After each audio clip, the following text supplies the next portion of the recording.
அங்கு எருது பேசியது போலவே எந்த உணவும் உண்ணாமல் உறங்கிக் கொண்டிருந்தது.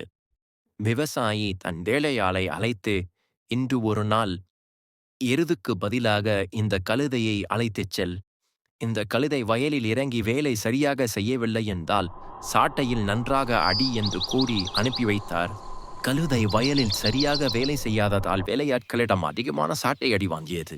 மாலையில் கழுதை தொழுவத்திற்கு திரும்பியது.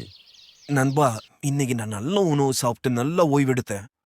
கழுதை நடந்ததை சிந்தித்தது. நீ நிம்மதியாதான் இருந்திருப்பாரோ. உனக்கு உதவி செய்ய போய் நான் சாட்டையில அடி வாங்கினேன்.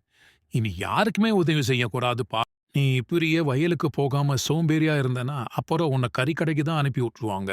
நாளையிலிருந்து நீ வயலுக்கு கிளம்பி போயிடு. இதை கேட்ட விவசாயி கழுதையை பார்த்து சிரித்தார்.